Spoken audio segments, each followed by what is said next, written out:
అండి చూస్తుంటే చాలా చిత్రంగా ఉన్నారు. ఎందుకు తమరు ఎవరండి? జర్నలిస్ట్ ని. ఇదేం పేర్రా? ఊరికే జర్నలిస్ట్ అంటే విలేకరు అనమాట. మన పత్రికలో చూస్తుంటామే పెళ్లి వారిని పాపకుండల మధ్యన పొట్టను పెట్టుకుని లాంచి సరంగు పరారి అలాంటివి రాస్తున్నారు కదా. ఆరనబట్టిరు అర్థమైంది కానీ కోటగారి పాలెం వచ్చేస్తుంది. నువ్వు చిన్న కూర్చో. ఏంట కోటగారి పాలెం అంటే అదేమన్నా తిరుపతి శ్రీశైలమా?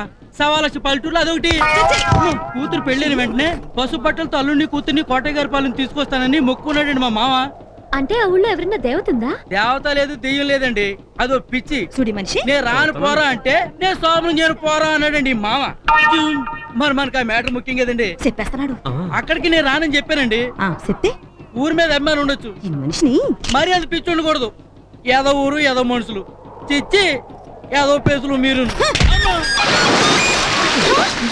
ఎలా తోసేసిందో మునిగిపోతున్నాను. ఏమండి కొంచెం రక్షించండి. ఏమండి కొంచెం చెయ్యండి ప్లీజ్. జాగ్రత్త అండి. ఏంటే ఏంటి నన్ను నీళ్ళతో తోస్తావా? అంటే నాకన్నా కోటగారు ఎక్కువ? చూడండి మీరన్నా చెప్పండి. అంటే నీ ఎదవాల్సి నాకు అర్థమైందే.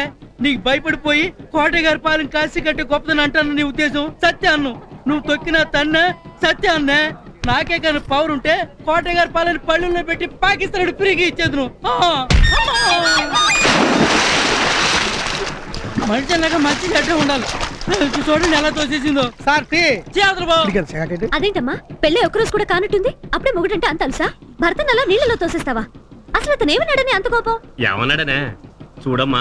నీకు ఇష్టమైన దేవుడు ఎవరు? కల్కి భగవాన్. ఆయన తిడితే నువ్వు ఊరుకుంటావా? ఎట్టి పరిస్థితుల్లోనూ ఊరుకోను. నువ్వు కల్కి భగవాన్ తిడితే ఊరుకోనట్టే మా కోటయ్య పాలని ఏమనంటే చచ్చినా ఊరుకోం. అవును, మా కోటయ్య గారి పాలాన్ని ఎవరినేమన్నంటే చచ్చినా ఊరుకోం. అరే ఏంటి చిత్రంగా ఉందే. సొంత ఊరంటే అభిమానం ఉండొచ్చు, కానీ ఇంత గొప్పగా గౌరవిస్తున్నారు ఎందుకు? ఓసారి మా ఊరు వచ్చి చూస్తే మీకే తెలుస్తుంది.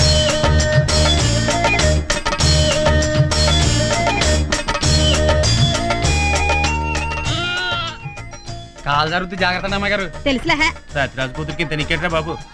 ఇదేనండి మా ఊరు కోటయ్య గారి పాలెం. వీధులకి గొప్పవారి పేర్లు పెట్టడం తెలుసు, కానీ ఒక వ్యక్తి పేరున ఊరే ఉందంటే ఆశ్చర్యంగా ఉంది. అంత గొప్ప మనిషి నానా మాటలు అన్నాడనేగా మొగుని ఏటో నెట్టింది. ఆ గోదావరి తల్లి ఎంత గొప్పదో, మా కోటయ్య తండ్రి అంత చల్లటి మనిషి, ప్రజల కోసం బతికిన మహానుభావుడు. అలాంటి మనిషిని తీసి పారేసినట్టు మాట్లాడితే కోపం రాదు? అవును ఈనేడి ఏమండి ఎక్కడా? మళ్ళీ నీళ్ళలో దిగట్టారేంటండి?